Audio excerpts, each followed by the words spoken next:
It has been a fat minute since my last marble video, and while this isn't the video I've been planning, it's the video that's gonna happen. Plus, Boss Man's been breathing down my neck because I'm supposed to have a Limers video out, but come on, it's gotta be on my time, you know? Just trust me, I'm on it. I've been planning to do something for the break ahead of the Showdown Part 1, and oh boy did Event 9 give me something to talk about. The 2021 Marble League has been all weird, yet at the same time pretty normal. The Indigo Stars and Green Ducks swapped the first two golds and 16th place finishes. The Thunderbolts have yet to meddle in anything, and the People's Team, Team Momo, currently sit at the top of the standings and will surely look for more, while the Raspberry Racers and Savage Speeders sit right behind them. The Triathlon kicked off the back half of events and concluded, rather unsurprisingly, with the Speeders, Ducks, and Hazers all nabbing medals because apparently it's 2019. However, this leaves out the very obvious elephant in the room. During the fourth heat, racers from the Indigo Stars, Crazy Cat's Eyes, and Rojo Rollers all bunched up during the sand portion, and Rojo Trace of the Rojo Rollers took a nudge from Blue Eye, which got them stranded on the embankment. After a review of the situation, referees and timing and scoring officials declared the incidents grounds for disqualification, with the home team Crazy Cat's Eyes walking away with 0 points in 16th, and the Rojo Rollers DNF counting for just the 1 point for 15th place. Now, one of the JMA members clarified the ruling on Discord. Quote, "Precedent in the Marble League has it that intentional obstruction of a marble's run can lead to disqualification. There was a clear intentional impact between Blue Eye and Rojo Trace, resulting in Rojo Trace being run off the track, thus Blue Eye was disqualified." Now, I'll do my best to reword this based off of the notes I took during the town hall that happened. Yes, I actually took notes during it, I'm a nerd. A disqualification is issued if a team or player intentionally impedes another team or player from competing. Not impeding from finishing ahead of them, but from competing in general. Last year in the triathlon, we saw a collision between the Speeders and Mellow Yellow that sent Yellow backwards. But that's a bump backwards on the course, not a bump off the course entirely. There's this unwritten rule in every track and field team in every high school around, probably the world, about runners throwing elbows during the long distance races. It's one thing to bump into other racers because that's part of the strategy. Everyone's elbowing everyone else. It'd be a totally other thing to just straight up shove another racer to the ground. You see how that would be unfair? Hence the DQ for CCE. Now, as to Rojo Trace didn't receive any consolation points, Nova Wolf continues. Quote, "Typically consolation points are only given out to marbles who cannot complete their runs due to track defects, and as this was not due to a track defect, Rojo Trace was not granted any consolation points. Jungle Jumpers jumping off the funnels, track defect, 2 consolation points. Mandarin getting hung up on a divot in the track in the elimination race, track defect, 2 consolation points. Rojo Trace getting sprunked onto the embankment, that's between players. Again, going back to the distance race metaphor, it'd be one thing for a racer to fall victim to some bump or hole in the track, but comparing that to a racer shoving another to the ground isn't even comparable. But unsportsmanlike conduct is comparable to the B side of this video.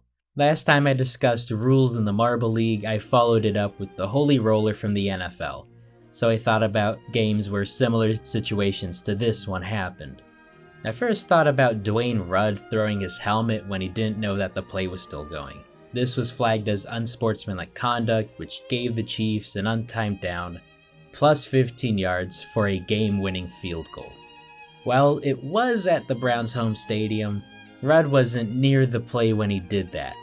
If he took his helmet and threw it at the ball carrier, then it'd be up for discussion.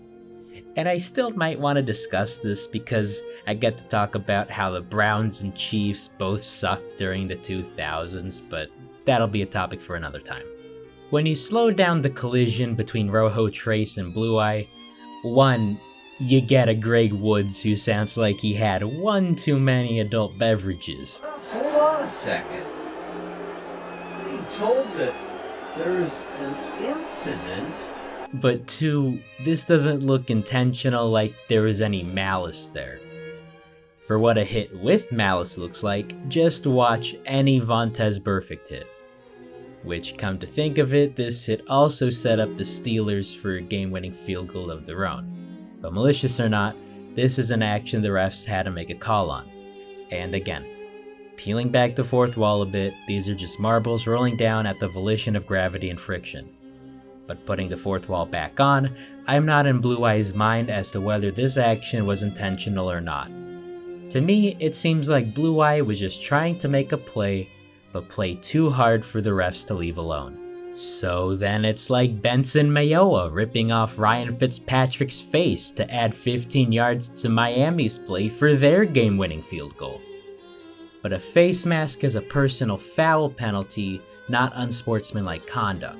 So he needs someone who made a play to set the team up in a game-winning position, only for an unsportsmanlike conduct penalty to cost them the game. And I've got it. The 2019 Egg Bowl. Hey Kurt, what's an Egg Bowl? I'm glad you asked.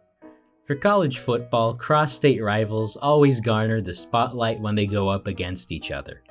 Washington State University and the University of Washington play in the Apple Cup, because Washington does apples.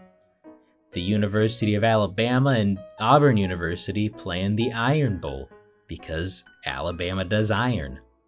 Mississippi State University and the University of Mississippi, dubbed Ole Miss, play in the Egg Bowl, because the football on the trophy they play for looks like a giant egg. In the 2019 Egg Bowl, both of these teams weren't playing for much, so it was just bragging rights. It was also the end of the regular season, so it'd be the last time some of these players would suit up for their school. Ole Miss was down a touchdown with 9 seconds left, but found themselves right near the end zone, and they shouldn't even be down here. The last drive ended with an interception, and this drive started with a 24-yard fourth down conversion. So with Ole Miss needing points badly, quarterback Matt Corral found receiver Elijah Moore at the goal line, whose reach put the ball in the end zone. Now, I'll admit, this zig route was well run, and he's feeling like he just saved the game. However, with the adrenaline rush, you gotta control your emotions. Now, there are many ways to celebrate a touchdown. Even not overly celebrating can be a celebration. Like scoring touchdowns is just business as usual. You can celebrate on the sideline. Ole Miss even has a belt to do exactly that. But Moore, in his infinite wisdom, crawls to the back of the end zone and raises his leg like he is a peeing dog. Right in front of the ref. Like, come on, man, that's not cool. The unsportsmanlike conduct penalty backed the extra point attempt 15 yards from the 3-yard line to the 18.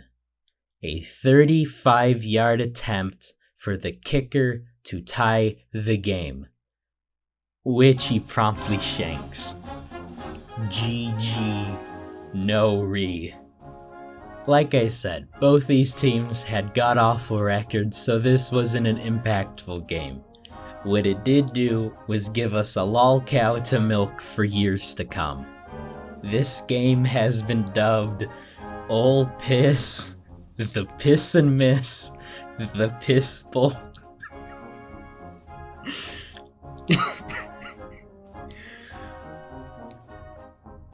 So maybe the next time Blue Eye goes back on the sand, they won't go pushing competitors off the track. And with the whole half of the Marble League left, let's hope the Crazy Cat's eyes don't piss away any more opportunities. Who writes these scripts? Oh, right, I do.